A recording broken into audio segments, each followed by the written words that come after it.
But let me give you some background, because Grace and I had been in a long relationship.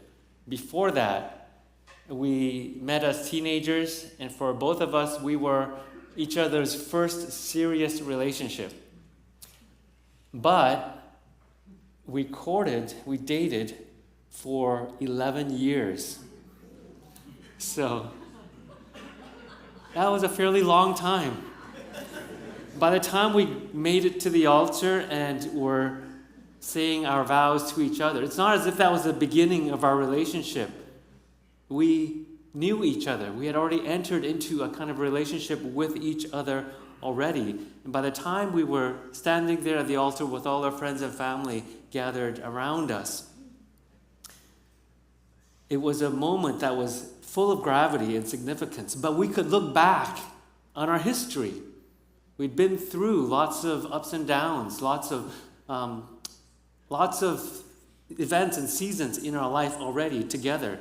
By that moment of 11 years, I'd moved 3 times. I'd lived in 3 different cities in Canada. I'd finished my seminary training.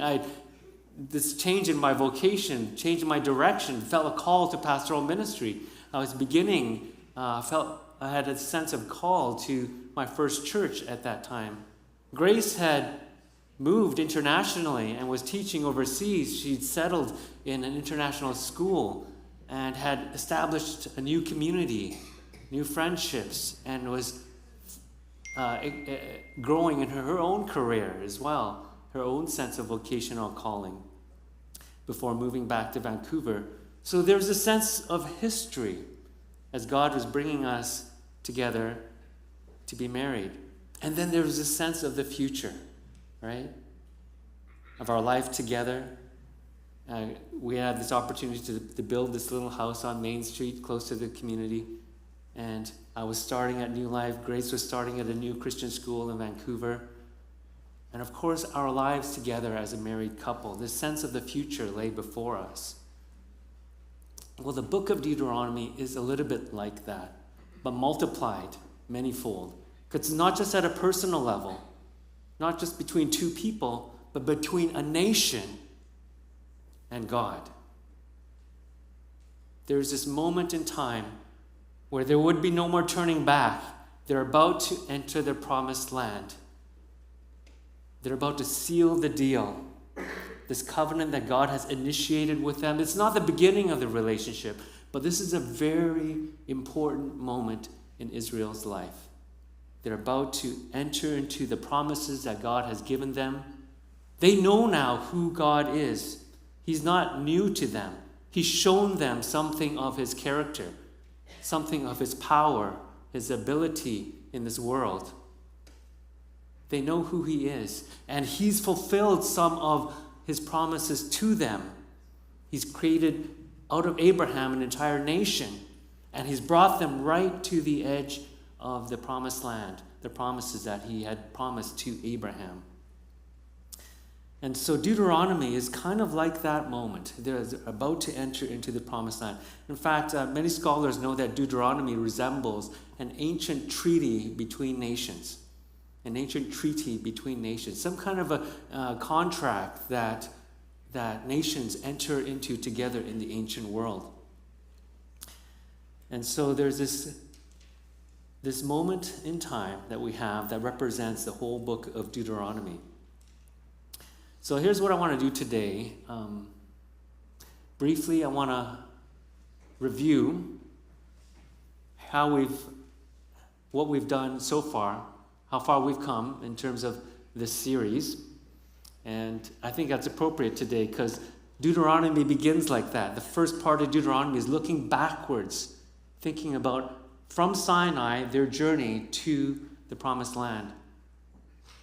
And then I want to contrast that moment in time, Deuteronomy, with that past, that Sinai moment, and talk about what God is after in the whole book of Deuteronomy and what he's after today in our lives. And then finally, I just want to think about application together and what that might look like. Give us a few points to kind of think about as we move from that space. Okay, so let's begin with some review. This is the structure of Deuteronomy. So Deuteronomy, well, let's go back a slide. Just as I mentioned, the first part of Deuteronomy looks backwards. The last part of Deuteronomy looks forwards. And then the bulk of Deuteronomy is actually the covenant, the laws and regulations that God wants his people to live by. And these are ancient regulations because this was an ancient world, ancient society, ancient Israel. So some of them are relevant for us. Some of them are not so much. The Ten Commandments as the core of that.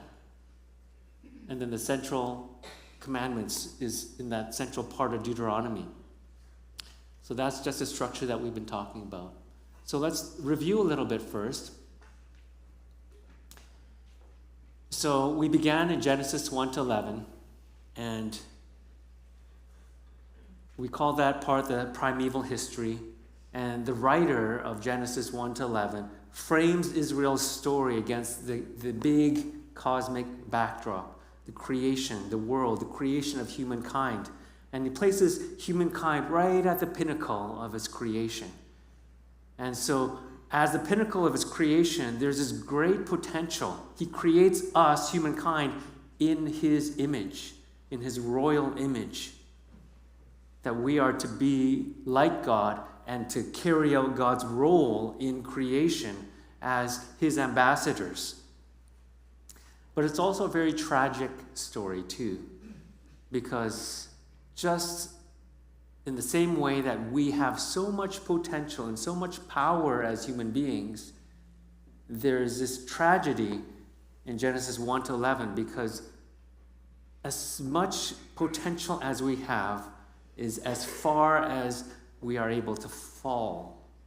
And there's a sense of the downward spiral of Genesis 1 to 11 as humanity leads creation to the spiral of decay and chaos, disorder, violence, aggression, strife, ego, all these things that Genesis 1 to 11 ends in. Genesis 12 to 50, the second part that we looked at, God begins to take initiative. He begins to get his hands dirty. He realizes that it's not simply good enough just to let people on their own to their own devices. Something more has to be done to repair the situation. And so he initiates a relationship with a man, Abraham. He calls him out to obedience. And he not only does he call him out, but he actually promises to him. He promises to bless him, and through him, the entire world. He will make a nation out of him, and he'll bless the entire world through him. And then we took some time to look at Abraham and Jacob and Joseph and the stories there. And we won't go into, again, those stories. But there are lessons that we can learn from each of those stories. And these were not perfect people, the patriarchs. They had their own struggles. They had their moments as well.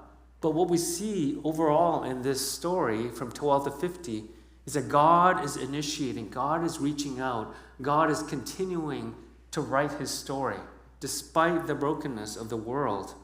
And he's moving that story forward. And then we came to the Exodus.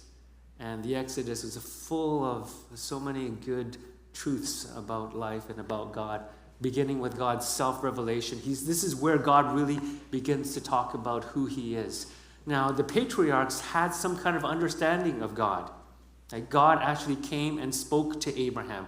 We don't know exactly what that would have sounded like or looked like. Did they really know who God was, though? It's not until Exodus that God starts to really reveal his character to his people. Theologians call this progressive revelation, that God is progressively revealing his nature and his character to humankind.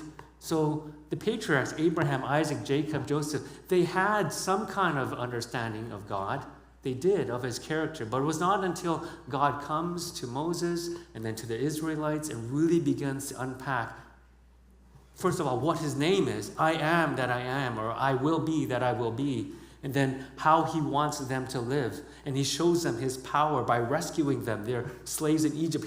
He's more powerful than the most powerful figure in the world at that time. He rescues his people out of Egypt. He hears them. He sees their affliction. He's made these promises, and he keeps these promises. This is the kind of God he is. He rescues him. And then he creates this covenant with them.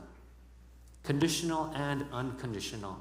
Right? There is no, all they do is cry out to the Lord. And he remembers them. He sees them. He hears them. There's no conditions about that. He takes the initiative. He's the one who rescues them. So it's unconditional. He starts it. But there are these conditions. After he rescues them, there is a certain expectation of how he wants them to be, how he wants them to live.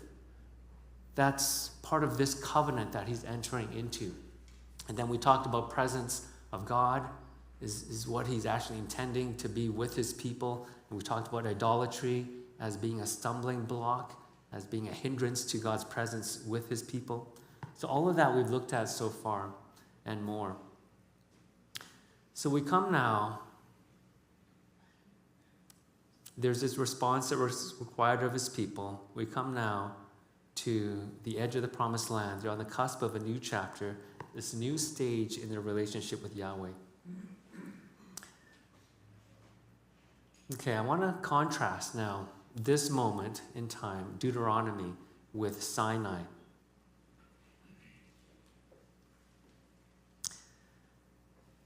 They look back partially. This is partially what Deuteronomy is about. They look back on where they've come from and see where God has brought them. And they see the journey of the future. And then most of Deuteronomy is Moses' final message to them, his final speeches to them in this entire book. And his final message to them, as Andrew read out to us so powerfully, was that it's about not the past, not the future, but it's about today. It's about obedience today. It's not too far. It's possible. It's within your grasp. It's not too high. It's within your heart. It's close to you. You can obey. It's possible for you to do this, he's encouraging them.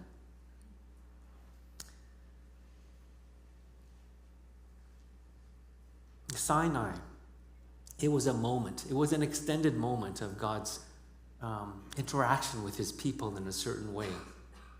On that mountaintop, God comes to his people, but it was really just a moment. But what God really is after is not just a moment in time. What he's after is a lifetime of obedience, a lifetime of people following after him. I think back to my own marriage, my wedding, our marriage. And that's what marriage is too, isn't it?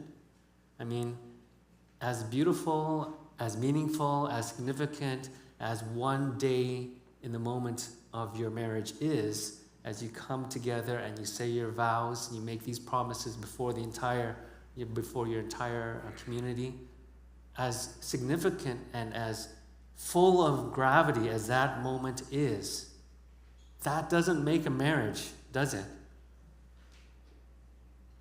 What makes a marriage is what happens after that wedding day. What makes a marriage is day after day, week after week, learning to love this person who is a sinful person, letting this other person love you who is a sinful person, and learning over time to grow in your love for each other, your ability to serve one another, to sacrifice for one another. That's what makes a marriage. It's not just that moment. That moment is important. It's full of significance and meaning, hopefully. But what really makes a relationship work is all that comes afterwards. And so this is what is going on in Deuteronomy. It's not just about a mountaintop experience. It's not just about Sinai. But Moses is saying, now this is the moment to really commit yourself to walking with the Lord as you enter the land. It's about obedience. Obedience. Sometimes I think we think of the Christian life as, or we're tempted to, as a certain moment in time, right? Or just certain moments in time. What Deuteronomy is teaching us is that it's not about those moments in time, but it's about our long time obedience to the Lord. That's what really He's after.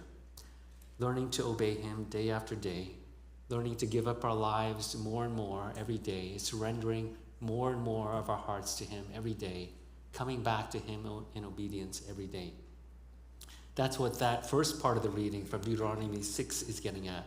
Hear, O Israel, the Lord our God, the Lord is one. You shall love the Lord your God with all your heart and with all your soul and with all your might. And these words that I command you today shall be on your heart. You shall teach them diligently to your children, and shall talk of them when you sit in your house, and when you walk by the way, and when you lie down, and when you rise. You shall bind them as a sign on your hand, on the frontlets between your eyes. You shall write them on the doorposts of the house and on your gates. What he's saying is that you should learn to obey me, not just at Sinai, but in every realm of your life, in every moment of your life. He wants us to make a habit of obeying Him so that it's habitual. It's something that we can do all the time, every moment and every day. It's not just about, the thunder and lightning on Mount Sinai when we're experiencing God in that moment, but it's also about the quiet moments when we're on our own. Nobody's watching us. What's our character like in those moments? It's not just about what you see on a stage and what we do before others, but it's what you do in your own home, behind closed doors, where your family sees you, your children see you. That's what really is vital. This is what Deuteronomy is getting after. I think we live in a culture that's a little bit thrill-seeking. We're kind of seeking these experiences in life. And I understand that. I get that. But sometimes we think about Christian life like that it's about these moments. Maybe even on Sunday, we're trying to experience God. And that's okay. That's good. God wants that for our lives, to recharge us, re-energize us. But if we think that that is what Christian life is, then I think we're missing what God is truly after in our lives. So I remember this past summer we went to Playland, and just to illustrate with a fun story, we went to Playland, and there's this new ride at Playland. It's called the Thunderbolt roller coaster. And anyone been on it? A few of you? Okay. Yeah. Well, it was a new ride this year, and my kids heard about it. They really wanted to go on it. So, okay, we went on a special weekend. There were some discounts, so we got some tickets, and we went to line up. The lineup was so long. It was like 2 hours long to get on this ride. And, I'm pretty old, and I'm not going to. So my kids wanted to go. We buy tickets for them, and we line up. I line up with them, but, I'm okay. I'm at the age where I'd rather have my feet on the ground. But, as we're lining up, it takes 2 hours, and one of the kids who's with us is a friend, one of our kids. It's so long that they have to go home. So the parents have to pick them up because it's time for them to go home, and then there's this extra ticket. So, okay, I'll take it. So, after 2 hours, we're at the front of the line. We get to the front. You put your stuff down, you take your glasses off, your hat off, because it's going to fly everywhere. They strap you in. They put that harness or that safety bar over you. And 3, 2, 1, boom! It's immediate, like the G-forces. I don't know how much it was, but it was the scariest moment of my life. Literally, the scariest moment of my life. And it was a thrill, really. It was a thrill. But do you know how long it lasted? 30 seconds. Not more than 30 seconds. I timed it. Yeah, it was like 30 seconds, right? We waited in line 2 hours. So, I think we sometimes think about life like that. We're seeking these experiences, these thrills, these moments in time. But that's not what the Lord really is after. Not just the moment, but about what comes after the moment. About our obedience afterwards. And so it's not, we can't have that same mentality as we come into our spiritual lives, our Christian lives, are looking for just that moment in time. Christian life is about learning to obey and hear God's voice, walking in the Spirit, in the mundane, in the daily things, in the places that nobody sees, and going to the places perhaps that nobody wants to be at, obeying the Lord day in, day out. That's really what God is after for us in our hearts. Not a moment in time, but a changed heart that's obedient to Him, that's submissive to Him. Okay, let's take some time to think about application. I think we all understand at a theoretical level what God is after for us. But what can that look like in our lives, practically speaking? Well, I think I can think of two ways to apply this to our context today. The first I would call is renewal, spiritual renewal.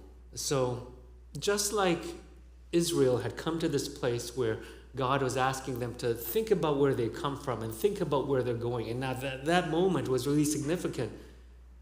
He was asking them to recommit to Him. I think about this moment in time. I think some of us may be in those spaces as well. Not all of us, but maybe some of us, that we come to a kind of a crossroads in our lives in some area.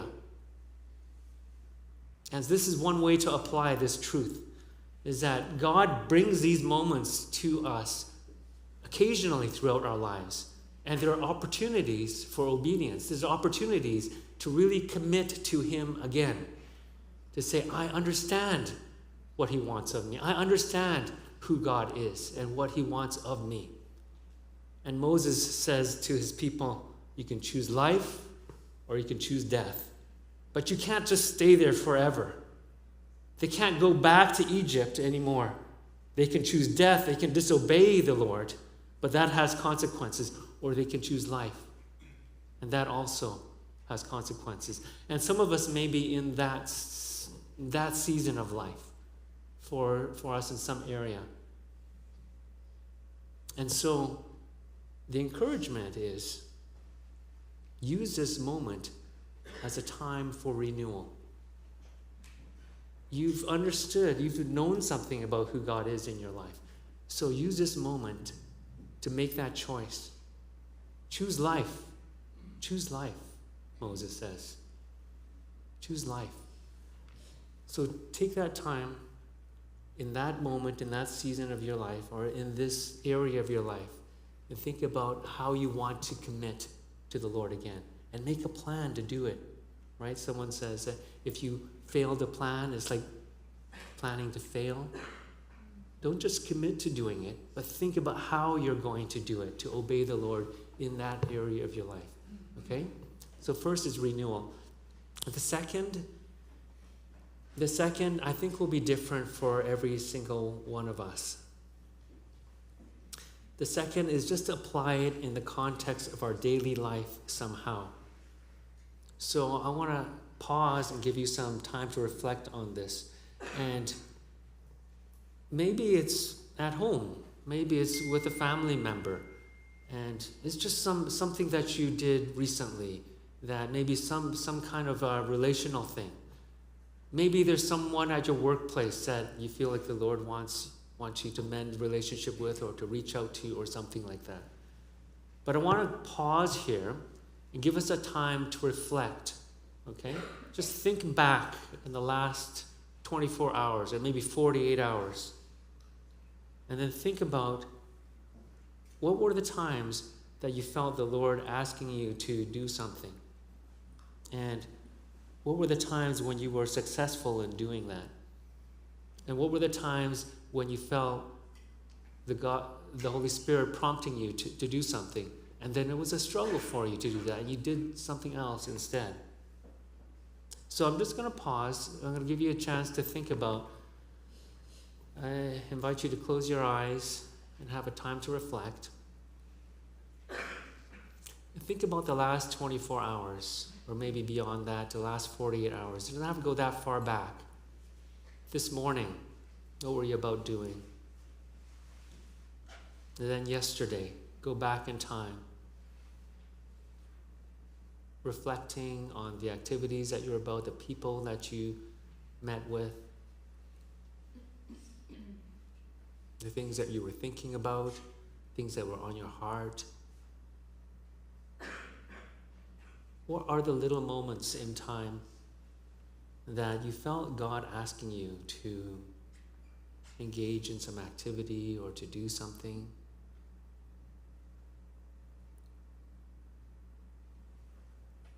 Maybe in work, in relationship, in home.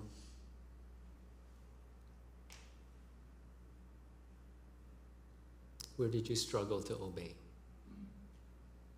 Where did you succeed in obedience?